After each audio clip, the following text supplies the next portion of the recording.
I've got another unboxing video for you guys. This time of a binary clock kit.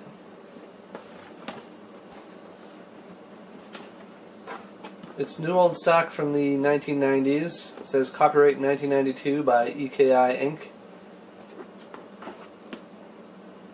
It's a binary clock, and it looks like it's made up entirely of 7400 series logic. It doesn't look like there's going to be any kind of processor in here. So this could be an interesting kit. I'm going to open the bottom of the box.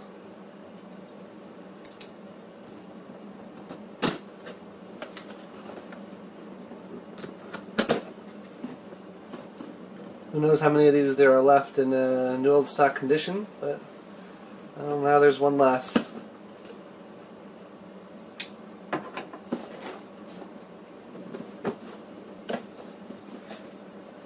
I kind of recently got back into collecting interesting digital clocks, and the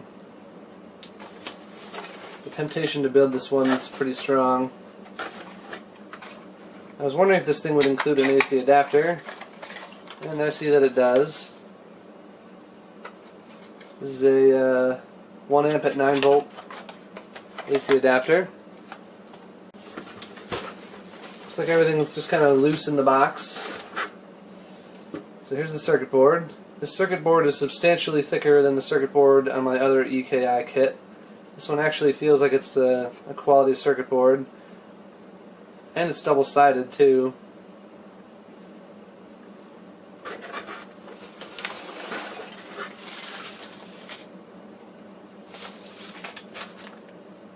Here's the packet of parts.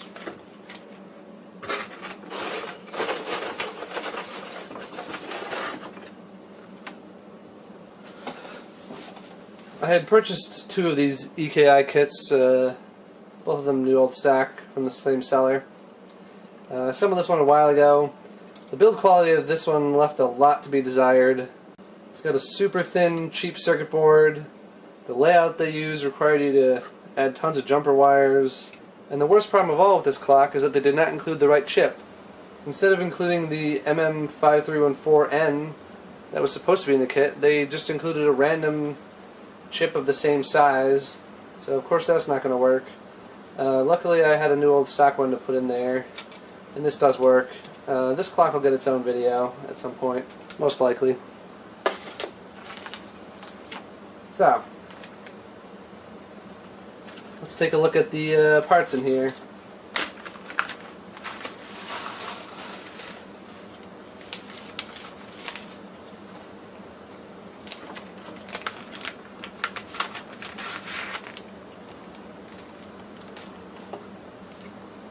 EKI, build the binary clock. Time only you will know. Hours, minutes, and seconds. Looks nothing like the picture.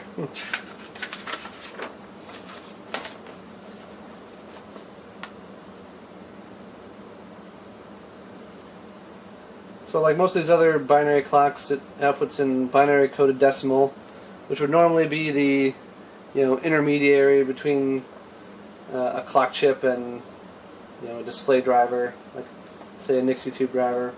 A little tricky to read. Takes a lot more thought than a regular digital clock. So there's the layout and the assembly instructions. It's got a reset, a fast set, a slow set, and a hold switch.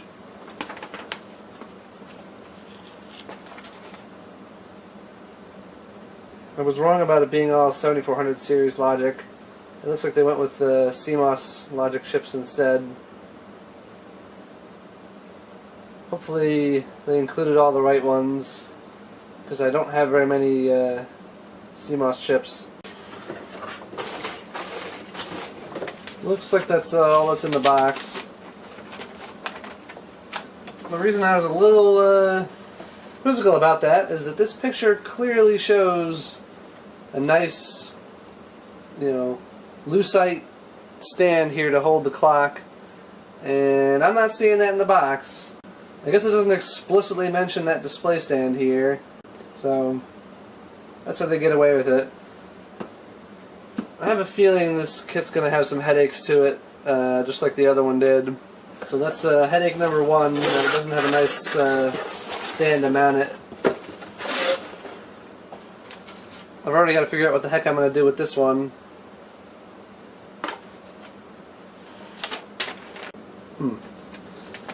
That's not usually the case. Generally the flat and the short side correspond, but they probably use super cheap LEDs, so it wouldn't surprise me if they got some sort of, discount by getting ones that are the wrong way around or something. All three of the ones I just picked up now, though, have the flat on the same side as the short lead, which is also on the same side as the smaller piece of the internal structure.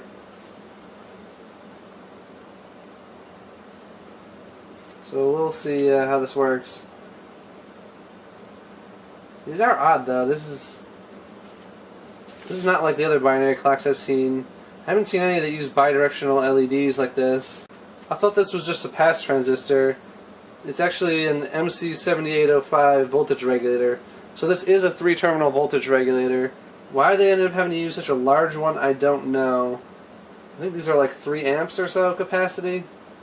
I don't think I'm going to do a video showing me building this kit. It's just too much of a pain in the neck. I've tried doing that before, and whenever you run into any setbacks, it ends up being a really long video. So I'm going to cut it here, and I'll show the finished clock when it's done.